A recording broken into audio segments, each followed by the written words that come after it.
আসসালামু আলাইকুম। সবাই কেমন আছেন? আজ এমন একটি ভিডিও নিয়ে চলে আসলাম যা সিনেমাকেও হার মানাবে।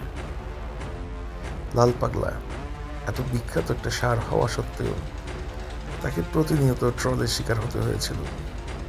কী কারণ? চলুন দেখে আসি।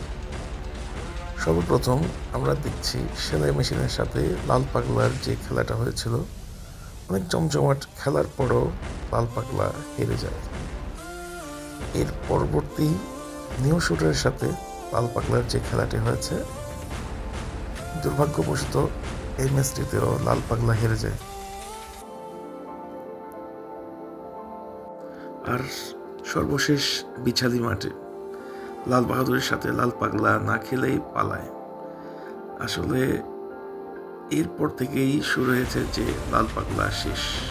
আসলে কি শেষ? চলুন আমরা দেখি।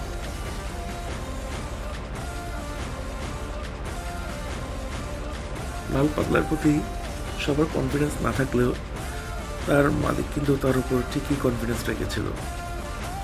সে জানতো লাল পাগলা অবশ্যই তার আগের রূপে ফিরে আসবে। এই কারণেই সে ছোট ছোট যে ষাঁড়গুলো আছে, অর্থাৎ তার চেয়ে একটু দুর্বল, ওই ষাঁড়গুলোর সাথে প্রতিনিয়ত ট্রেনিংয়ের মধ্যে রাখত।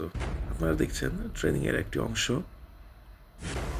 এছাড়াও লাল পাগলা যেন তার সেই শক্তি ফিরে পায় এবং কনফিডেন্স ফিরে পায়, তাকে প্রতিনিয়ত কঠোর পরিশ্রমের মধ্যে রাখা হতো। দেখুন আপনারা, এই যে পানিতে লাল পাগলাকে নামানো হচ্ছে, এটা আসলে খুব সহজ কোনো ট্রেনিং নয়। যারা এই ট্রেনিংগুলো করায় তারাই জানে যে একটি ষাঁড়ের কতটা এনার্জি এই পিছনে চলে যায়। আর এর ফলস্বরূপ ষাঁড়গুলো খুব অ্যাক্টিভ হয়ে ওঠে। আপনারা দেখছেন লাল পাগলার সেই কর্মঠ দিনগুলো। ধীরে ধীরে লাল পাগলা আবার তার সেই কনফিডেন্সটা ফিরে পায়। তাকে আবার মাঠে নিয়ে আসা হয়। আপনারা দেখছেন সে আস্তে আস্তে সতেজ হচ্ছে, প্রাণবন্ত হচ্ছে, ইভেন কনফিডেন্ট হচ্ছে, যা তাকে পরবর্তী লড়াইয়ের জন্য তৈরি করছে। লাল পাগলা কি প্রস্তুত? চলুন আমরা দেখি। হ্যাঁ, এখন লাল পাগলা প্রস্তুত। আপনারা তার চাউনি দেখছেন, সে অনেক কনফিডেন্ট।